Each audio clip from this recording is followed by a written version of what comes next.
I don't get caught up in that. I'm just going to bloom where I'm planted. So regardless of where I go, whoever takes me, I'm going to go work hard and put in work and just play my role and be the best I can be. So, I don't get caught up in all the hype of the draft and the first pick and all that stuff. God has a plan for me, and I just, try to get better and go to work, and be the best I can be. Hat is shiny.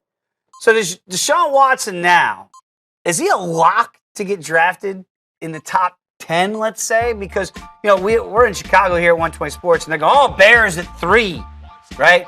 Teams are going to need quarterbacks. Dylan, if you take a guy in the top 10, you think he's a franchise guy. Is he a top 5 guy? Is he a top 10 guy? What is it?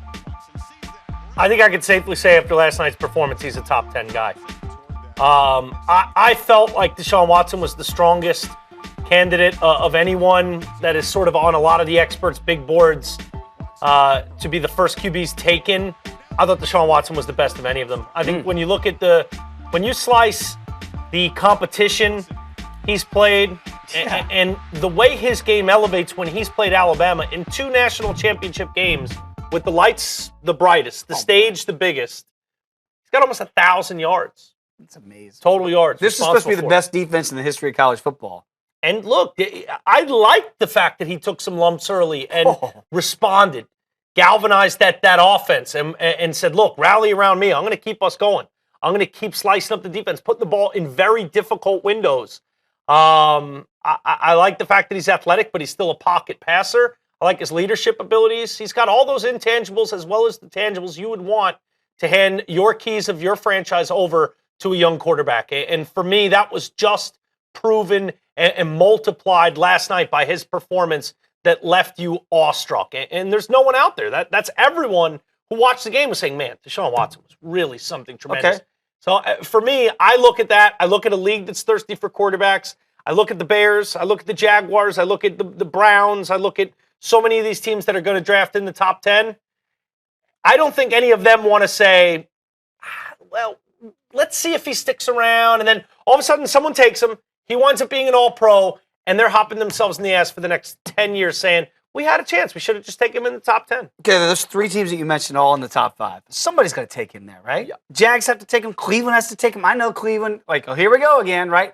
Or the Bears will take him. You do? I think Ryan Pace, the general manager of the Bears. I think John Fox, the head coach of the Bears. I think, you look at this Bears team, they are excited to be done with the Cutler era. It was one that was colored by just underachieving and overpayment. So if you have an opportunity to bring a kid in who's this good a worker, and Dabo Swinney just gushed about him last night on press row, just saying, the fact that I loved when he said Deshaun Watson didn't miss out on the Heisman. The Heisman as an entity missed out on attaching itself as a brand to this kid's brand. I thought that was about as high praise as you could say. Almost going at the whole Heisman, the whole downtown athletic club saying, you screwed this one up. You missed this one. And I think you can arguably say he's been the best player in college football for the last 2 years. He doesn't have a Heisman to show for it, but what he will have is a very high draft pick to show for it. I think that's going to really speak. As long as everything stays the course. Pro Day looks good. Yeah. Combine looks good. Can make all the throws. Runs pretty well. Stays in shape. Answers the questions all the right way. But the funny part is he's set himself up to do all those things. He's going to have a tremendous team around him getting his body ready. He's already got it between the ears and in the chest. He's going to be able to impress these GMs easily when he sits down and chats with them, and they know what they know about his college career. Maybe staying all 4 years wasn't the worst thing to do either for Deshaun Watson. It certainly worked.